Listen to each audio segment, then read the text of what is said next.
Going to a shelter is always a bittersweet thing because there's so many dogs that want to be rescued. I remember coming across Peyton all alone in a corner kennel, and I just remember yelling out to Trinity, "We're done. I found him."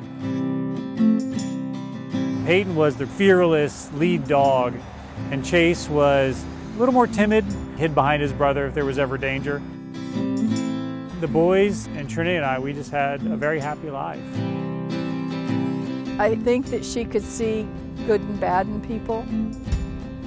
But once she loved you, she snuggled up and wanted constant attention.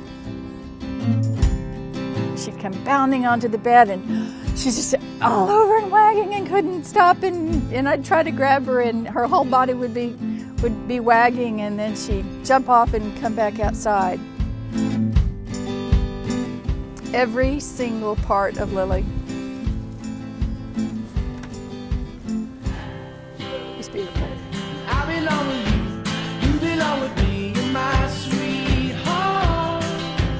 I belong with you, you belong with me, you're my sweet home. Go down on both your knees, driver. In the process of getting gas, Jamie Smoke put his wallet up on top of the car. Money that was in the wallet flies over the interstate. Someone sees that, calls the police, and says there's a car with money flying out of the windows that's going fast. And the Cookeville police pull the car over. All these officers get out with their assault weapons, their shotguns, their handguns. I got a dog in the car. I don't want to jump out though. And one of the Cookeville police officers, Eric Hall, takes his shotgun and simply shoots the dog.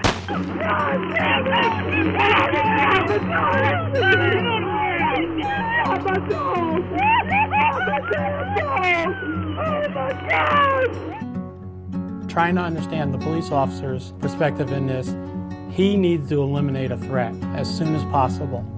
And most time to eliminate that threat where the civilian won't get hurt, the officer won't get hurt, is actually he'll pull his sidearm and eliminate that threat as soon as possible. And sometimes they have to make their decision in a matter of seconds. They can't sit there and debate, well, maybe I'll use this, maybe I'll use that, because if they hesitate, it could be their own lives. I heard the sound of an explosion. It was the sound of men knocking down my front door with a battering ram, followed by immediate gunfire.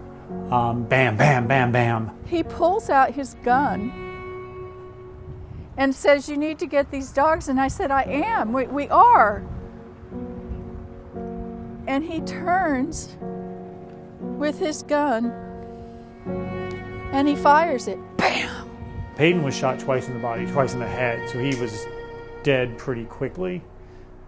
Chase was killed from behind, so Chase probably bled to death over a 10 to 15 minute time frame, and he just bled out on the floor. I follow the trail and it's blood splatter all the way, and I see splatter here, and I'm looking and I see Lily, and she's laying in a pile of leaves right here. And I see all this blood on her back, and I'm afraid to move her. And I'm saying, "Please, Jesus, don't let my baby die." And Mark said, "Baby, she's gone." And I touched her head and held her.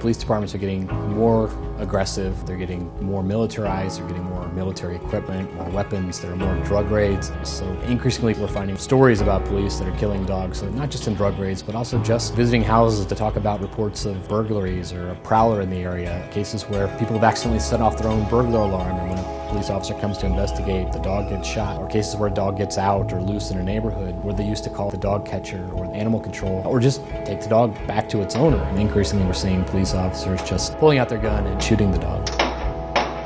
If you're going to allow your dog to run at large, allow the dog to do whatever he wants, and something happens to him out there, oh no, my dog never did anything. You can't have that philosophy.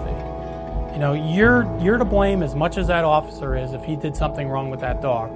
You know, because that officer never would have done it if you were actually a responsible pet owner. And that's the problem. We don't go after our pet owners that much for the responsibility of their animals. The attorney I work with helped me set up a Facebook page. And then I discovered there are thousands of people out there who have gone through what we're going through. And I came up with my legislative package. And I put everything in here that I thought would convince someone to mandate legislation for animal encounter and behavior training for all Texas peace officers, because they're the ones on the street, they're the ones carrying the guns. I don't see many officers that want to actually just shoot dogs. And don't get me wrong, there are bad apples in every kind of group you can think of. But most officers, I don't believe, actually want to shoot the dog. But they have no other choice because they aren't trained. Nobody's told them anything different other than just to shoot the dog. It's really all about training and the proper tools that can be available to them.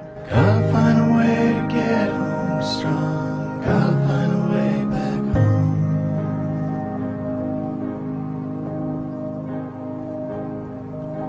Gotta find a light to guide me along. Gotta find a way back home.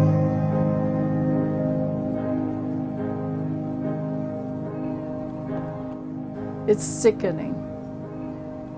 It's epidemic. It's got to stop. It's bottom line. Gotta find a way to get home strong. Gotta find a way back home.